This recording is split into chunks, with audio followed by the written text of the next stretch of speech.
Well, the motor's back together again for the 104. I just figured I'd show, really there's only one major difference that I see in these two.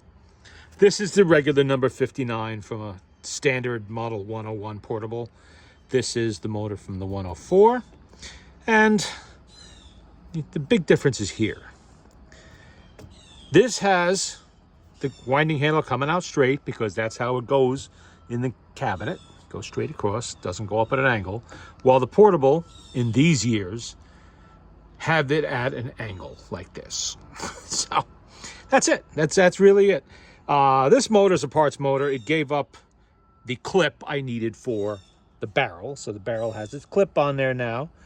And that was really the only surprise I found other than the spring itself. I did also put another mainspring in here. I had a good mainspring in storage waiting for a project like this, and I believe I showed it in the last video. I put it in there. But we're operating again, no problems. Everything's clean, greased up. Before I put the Spam can back on, I'm just playing with it a little bit, make sure everything's good. No funny noises, nothing coming out, and it's not.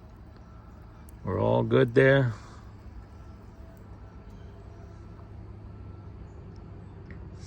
Starts up and stops nicely, no problems at all.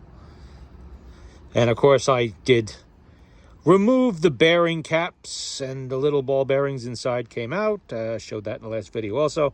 And now they're back in there and they are properly adjusted for a lash. So gotta have a little bit of lash in those bearings, otherwise you're going to be putting tension on the governor shaft when it's trying to spin, and that's going to affect your speed, longevity of the wind in the spring.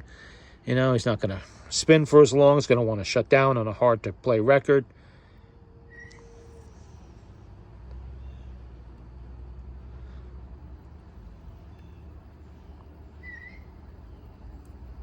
And I have a spare clip somewhere that's not on a motor.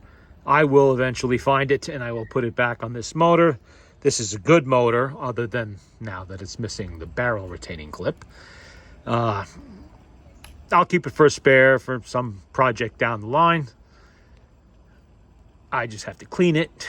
It's actually, it's not really that dirty even. It might have been cleaned by somebody else already. I'm not sure. But either way, it's okay. Temporarily borrowing a part. That's what spare motors are for.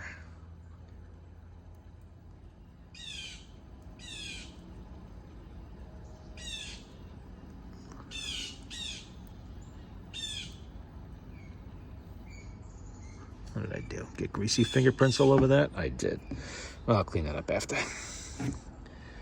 Everything's good. All the gears look all right. I don't think we have any other issues there. I just got to put the Spam can on, which is sitting right there. And as for the cabinet, I have done some gluing to stabilize the lid. The lid is the worst part of this because it is, well, it was attacked by the insects, the woodworm and what have you. And they bored in there and kind of honeycombed it a little bit. So I filled that up with glue to keep everything from crumbling worse than it is. And now it's solid again. Now I can clean it with the cotton cleanser. That'll be the next project. It's not going to be today because I have some other things to do, but I have plenty of time to get this done. So this is my machine, so I can take my time on it. And as I mentioned in the last video, somebody was amused by, there really is no limit to how slowly I can work when I put my mind to it. I could play with these motors all day, just stopping and starting that thing and watching it spin. That's fun.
Alrighty. That's the latest update on the HMV-104 motor service.